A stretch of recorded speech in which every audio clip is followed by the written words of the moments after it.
नमस्कार, मैं हूं प्रीति सिमार और आप देख रहे हैं खबर फास्ट। हरियाणा प्रदेश में युवाओं को एक बड़ी सौगात मिलने वाली है। नौकरी की तलाश में शिक्षित युवाओं को अब जल्द ही रोजगार के अवसर मिलेंगे। हरियाणा के 1 लाख युवाओं के लिए रोजगार के अवसर पैदा होंगे।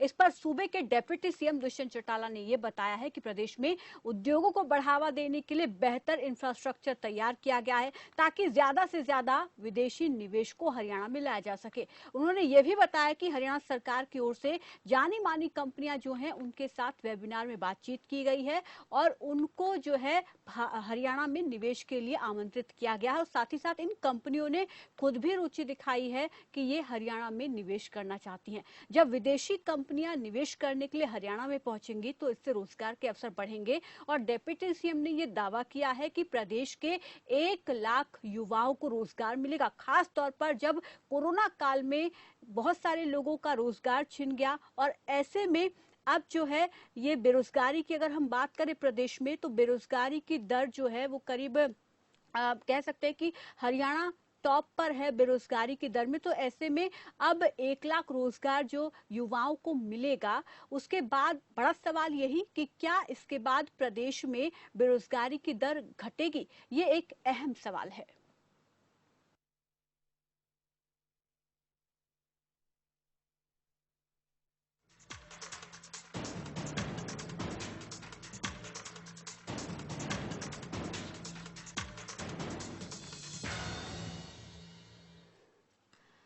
तो प्रदेश में अब जल्द ही 1 लाख युवाओं को रोजगार मिलेगा, जिससे बेरोजगारी की दर घटेगी और रोजगार के अवसर बढ़ेंगे, युवाओं को नौकरी मिलेगी। हालांकि सरकार जो है समय समय पर रोजगार मेले लगाकर युवाओं को रोजगार दे रही है ताकि बेरोजगारी की दर को कम किया जा सके। और अब वहीं एक बड़ा अवसर प्रदेश के युवाओं के लिए, हालांकि दुष्यंत चौटाला पहले ही ये कह चुके हैं कि वो 75% युवाओं को जो है प्राइवेट नौकरियों में नौकरी देंगे और इसके लिए कैबिनेट से जो है मंजूरी भी मिल गई है इस प्रस्ताव को। और ग्राफिक्स के जरिए आपको बताते हैं कि आखिर ये जो नई योजना है प्रदेश में युवाओं को जो 1 लाख रोजगार मिलेगा, इसमें प्रदेश में 7 स्पेशल इकोनॉमिक जोन्स में करीब 10 करोड़ रुपए के निवेश का लक्ष्य यहाँ पर रखा गया है। 1 लाख युवाओं को रोजगार के अवसर इसके जरिए मिलेंगे और सरकार ने जानी मानी कंपनियों से इसको लेकर बातचीत की है और ये कंपनियां हरियाणा में इन्वेस्ट करेंगी। प्रदेश में विदेशी निवेश होगा और निवेश के लिए फिलहाल का जो माहौल है वो पूरी तरीके से अनुकूल माना जा रहा है। ईज ऑफ डूइंग बिजनेस के मामले में हरियाणा उत्तर भारत में पहले स्थान पर है और वहीं देश की बात करें तो देश में तीसरे नंबर पर है। 1100 से ज्यादा औद्योगिक प्लांट आईएमटी फरीदाबाद, बावल, मानेसर, पानीपत, गुरुग्राम में उपलब्ध हैं और इसके अलावा आईएमटी सोहना में 1500 एकड़ और इसके अलावा खरखौदा में 3000 एकड़ भूमि उद्योग के लिए तैयार की गई है। तो प्रदेश को रोजगार के अवसर मिलने वाले हैं। खासतौर पर प्रदेश के युवाओं को 1 लाख युवाओं को रोजगार मिलेगा। इस पर ही हम बातचीत करेंगे कि आखिर कैसे सरकार जो है इसको पूरा करेगी और इस पर और ज्यादा जानकारी के लिए सबसे पहले सिरसा से विक्रम भाटिया हमारे साथ जुड़ गए हैं। विक्रम जी, सरकार की योजना है, डेप्यूटी सीएम ये कह चुके हैं कि 1 लाख युवाओं को रोजगार दिया जाएगा। क्या अब ये माना जाए कि जो बेरोजगारी की दर है वो घटेगी और बेहतर होंगे हालात?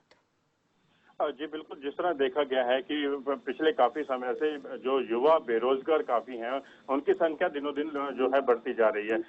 युवाओं को ने मानना है कि अगर हरियाणा के अंदर अच्छे रोजगार मिलते हैं तो जो हरियाणा के युवा हैं वो बाहर ना जाएं। इसी को लेकर जिस तरह डिप्टी सीएम ने आज ये कहा है कि प्रदेश में उद्योगों को बढ़ावा देने के लिए बेहतर इंफ्रास्ट्रक्चर तैयार किए जा रहे हैं, उससे कहीं ना कहीं जो है युवाओं को इसका काफी लाभ मिलेगा। नई नई जो कंपनियां अगर हरियाणा में आती हैं तो उसका कहीं ना कहीं इसका फायदा जरूर मिलेगा उसको। जी जी, और इस बीच हमारे साथ जेजेपी प्रवक्ता अरविंद भारद्वाज जुड़ गए हैं, वहीं कांग्रेस प्रवक्ता हमारे साथ अमरदीप बराल भी जुड़ चुके हैं। सबसे पहले अरविंद भारद्वाज जी, आपका रुख करना चाहूंगी। नमस्कार, स्वागत है आपका खबर फास्ट पर। जी नमस्कार मैडम। जी, सरकार की योजना है 1 लाख युवाओं को रोजगार दिया जाए। खुद डेप्यूटी सीएम ने इसको लेकर बात कही है कि प्रदेश के 1 लाख युवाओं को रोजगार दिया जाएगा। तो सबसे बड़ा सवाल यहाँ पर यही कि जो हरियाणा में बेरोजगारी की दर है 37.6%, क्या जब 1 लाख युवाओं को रोजगार मिल जाएगा तो ये बेरोजगारी दर घटेगी और कितना सुधार इसमें हो पाएगा? नहीं मैडम, सबसे बड़ी बात यह है कि जिस तरह से कोरोना के बाद चाइना की जो साख पूरी अंतर्राष्ट्रीय बाजार में जो गिरी, जी उसका फायदा उठाते हुए हरियाणा सरकार तभी से बड़ी सक्रिय थी इस विषय पर। जी खुद उद्योग मंत्री और उप मुख्यमंत्री दुष्यंत चौटाला जी ने बहुत सी ऐसी मल्टीनेशनल कंपनीज से बातें की, उनसे चर्चा की जी जो चाइना में है और अपना जो बिजनेस है वो इंडिया में लाना चाहती थी। तो जी उसका रिजल्ट ये रहा कि कुछ बहुत अच्छी कंपनियों से हमारी बात हुई, जो बड़ी कंपनियां हैं, मल्टीनेशनल कंपनीज हैं, और आज वो हरियाणा में इन्वेस्ट करने के लिए तैयार हैं। हमारे जो 7 जो SEZ हैं उनमें वो इन्वेस्ट करने को तैयार हैं। स्पेशल इकोनॉमिक जोन जो है हरियाणा में 7, जी जी चाहे वो फरीदाबाद में हो, गुरुग्राम में हो, बावल में हो, या सोनीपत में है, खरगोदा, या और भी जहां जहां हमारे हैं, उनमें सब में इन्वेस्ट करने के लिए तैयार हैं, जिससे हमें लगभग 10,000 करोड़ का बिजनेस मिलेगा और लगभग 1 लाख नए रोजगार हरियाणा में पैदा होंगे। जी यकीनन बिल्कुल जो आपने अभी सवाल किया कि जो बेरोजगारी की जो समस्या है, बिल्कुल मैं मानता हूँ हरियाणा में बहुत बड़ी तादाद आज भी बेरोजगार नौजवानों की है। जी इसीलिए हरियाणा सरकार ने 175% का जो नियम लाए प्राइवेट कंपनियों में, वो भी दुष्यंत चौटाला जी का ये वादा था जी और उसे निभाया हरियाणा सरकार ने। इसी तरह दुष्यंत चौटाला जी का ये प्रयास है कि नए रोजगार भी हरियाणा में आए, ताकि सिर्फ पुराने रोजगारों के भरोसे निर्भरता न रहे, हम नए रोजगार पैदा करें। और लगभग 1 लाख नए रोजगार अगर हरियाणा में आते हैं तो एक हरियाणा के युवाओं के लिए एक बहुत अच्छा मौका होगा, और मुझे नहीं लगता उसके बाद बेरोजगारी कोई समस्या हरियाणा में रहेगी। लेकिन जून की अगर हम जी, बात प्रीति। करें, जो आंकड़े हैं अरविंद जी, जून में हम बेरोजगारी की दर में टॉप पर थे। हमारा प्रदेश बेरोजगारी की दर में टॉप पर था। 33.6% बेरोजगारी की दर जून में थी। अगर मैं अगस्त की बात कर लूं तो ये 37.6% हो गई है।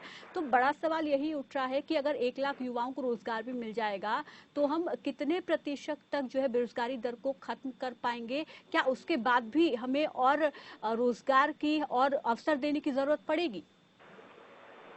नहीं मैडम, देखिए ये बात तो प्रीति जी मैं मानता हूँ कि बेरोजगारी अभी भी एक बड़ी समस्या है हमारे प्रदेश के लिए, जी परंतु वो 35% है, 37% है, इससे हम सहमत नहीं हैं, क्योंकि ये एक प्राइवेट कंपनी के अपने आंकड़े हैं। उसने किस आधार पर किया, कितने लोगों के बीच सर्वे किया, किस आधार पर वो रिपोर्ट तैयार की, इससे हम सहमत नहीं हैं। परंतु हाँ ठीक है, हम खुद ये मानते हैं कि अभी बहुत कुछ करने के लिए है, और इसी के तहत प्रयास किए जा रहे हैं। जहां एक और 75% जो रोजगार हरियाणा के नौजवानों के लिए हमने सुनिश्चित किए, उसी तरह से ये नए रोजगार भी पैदा करने का प्रयास है। और 1 लाख नए रोजगार अगर हम दे पाते हैं आने वाले कुछ समय में, तो ये एक बहुत बड़ा अचीवमेंट, एक उपलब्धि हरियाणा सरकार की और दुष्यंत चौटाला जी की होगी।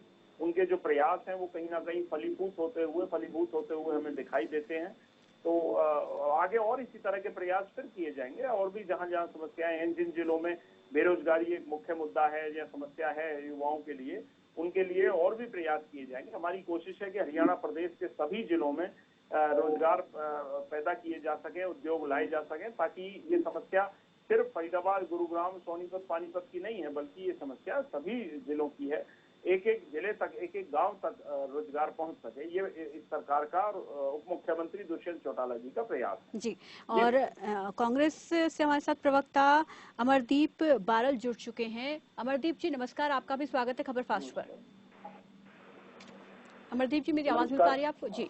हम यहाँ पर जो दुष्यंत चौटाला की तरफ से, उप मुख्यमंत्री की तरफ से ये कहा गया है कि 1 लाख रोजगार के अवसर दिए जाएंगे, बेरोजगारी की दर को कम करने की कोशिश की जा रही है, फोकस किया जा रहा है कि प्रदेश के युवाओं को नौकरी दी जाए। आप किस तरीके से देख रहे हैं इसे?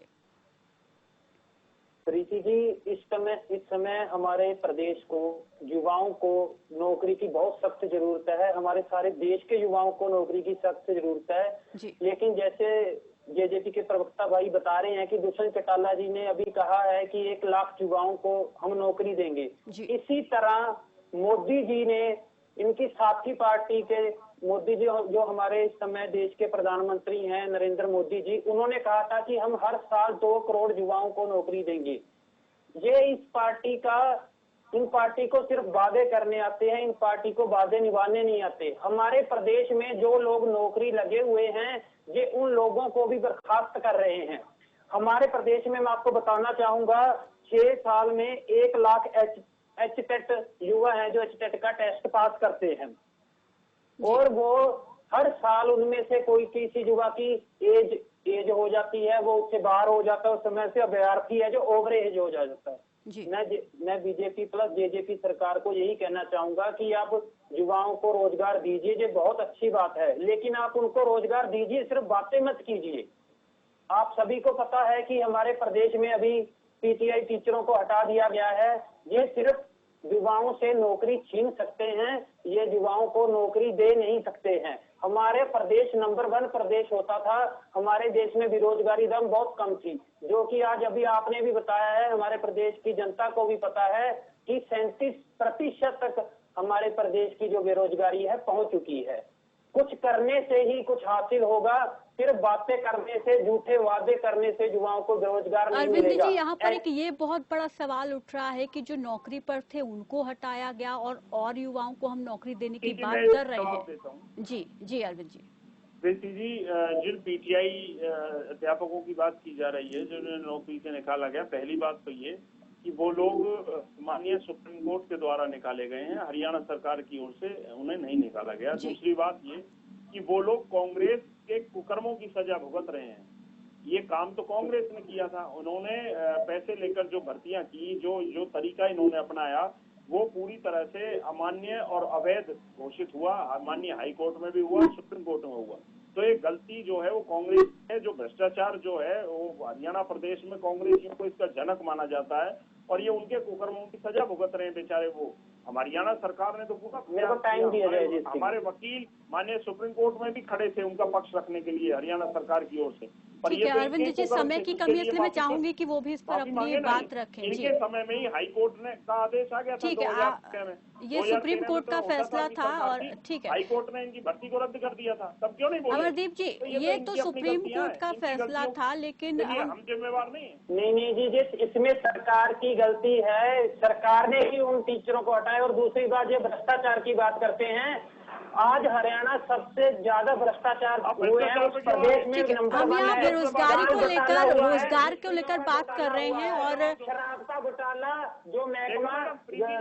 अमरदीप जी, आप मुद्दे से भटक रहे हैं। 1 लाख युवाओं को रोजगार देने की बात हो रही है, इस पर आपकी क्या राय है वो हम जानना चाह रहे हैं। आप दूसरे मुद्दों पर बात ना करें। अगर हमारे साथ संवाददाता भी बने हुए हैं, विक्रम जी, 1 लाख युवाओं को रोजगार देने की बात हो रही है, युवाओं से हम किस तरीके की प्रतिक्रिया आप देख पा रहे हैं? क्या कुछ युवा कह रहे हैं कि अब उनको रोजगार मिलेगा, इसको लेकर किस तरीके की प्रतिक्रिया आप देख पा रहे हैं? जी बिल्कुल, जब इस बारे में हमारी युवाओं से बात हुई तो उनका साफ तौर पे यही कहना है कि अच्छी बात है कि अगर सरकार उनके लिए रोजगार लाती है तो कहीं ना कहीं उन्हें रोजगार मिलेगा। लेकिन उनका साथ में ये भी कहना है कि जो युवा हैं, हरियाणा के युवाओं में प्रतिभा की कमी नहीं है। अगर उन्हें रोजगार मिलता है तो अच्छी बात है, क्योंकि ये पूरा जो है होके रहे तो बढ़िया है, नहीं तो धरातल पे ना रह जाए। तो युवाओं को भी उम्मीद है कि अगर ये सरकार उनके लिए कुछ करती है तो और आगे आने वाला समय जो है उनका बेहतर होगा। जी अरविंद जी, यहाँ पर आखिरी सवाल मैं आपसे लेना चाहूंगी कि जो ये बात कही जा रही है रोजगार देने की, कब से इस पर काम शुरू हो जाएगा और कैसे इस पर इम्प्लीमेंट किया जाएगा? क्या यहाँ पर भी हरियाणा के युवाओं को प्राथमिकता दी जाएगी? बिल्कुल बिल्कुल, ये तो हरियाणा सरकार ये बिल लेकर आई है और आगे राज्यपाल जी के पास वो बिल पेंडिंग है, उसको इम्प्लीमेंट होने जा रहा है। वो तो जब तक ये कंपनियां हमारे यहाँ इन्वेस्ट करेंगी और उद्योग शुरू होंगे, इससे पहले ये इम्प्लीमेंटेशन हो जाएगा इस बिल पे। तो जो भी नई कंपनियां हरियाणा में आएंगी, नए रोजगार जो आएंगे, उनमें 75% आरक्षण हरियाणा प्रदेश के नौजवानों को मिलेगा। ये कांग्रेस के लोग नहीं चाहते कि हरियाणा प्रदेश के बच्चों को रोजगार मिले, ये नहीं चाहते कि हरियाणा प्रदेश के बच्चों को उनका हक मिले या 75% आरक्षण मिले। ये तो नौकरियों को बेचा करते थे। हुड्डा साहब की सरकार में यही तो हुआ था। इन्होंने जेवीटी टीचर्स को गुमराह किया, जिन्हें पिछली सरकार ने, बीजेपी की सरकार ने एडजस्ट किया। इन्होंने इसी तरह पीटीआई जो टीचर्स की जो भर्ती की उसमें घोटाला किया और उसकी सजा आज वो टीचर्स भुगत रहे हैं। तो ये लोग नहीं चाहते कि हरियाणा को रोजगार मिले, हरियाणा के युवाओं के लिए कोई रोजगार जी बिल्कुल अरविंद जी, उम्मीद करते हैं कि जल्द से जल्द सरकार इस पर काम करे और प्रदेश के युवाओं को रोजगार मिले, ताकि जो बेरोजगारी की समस्या है वो खत्म हो। खासतौर पर कोरोना काल में भी लोगों के पास रोजगार नहीं है और रोजगार उन्हें मिलना चाहिए। शुक्रिया आप सभी का हमारे साथ जुड़ने के लिए, इस तमाम जानकारी के लिए, बातचीत के लिए। तो रोजगार देने की की बात यहाँ पर सरकार की तरफ से की जा रही है। 1 लाख युवाओं को रोजगार दिया जाएगा। हरियाणा के युवाओं को इसमें प्राथमिकता दी जाएगी, जिसके बाद अब देखना होगा कि 1 लाख युवाओं को रोजगार मिलने के बाद आखिर बेरोजगारी दर में कितना सुधार हम देख पाएंगे। फिलहाल यहाँ रुकेंगे एक छोटे से ब्रेक के लिए, फौरन लौटेंगे एक और मुद्दे के साथ। देखते रहिए खबर फास्ट।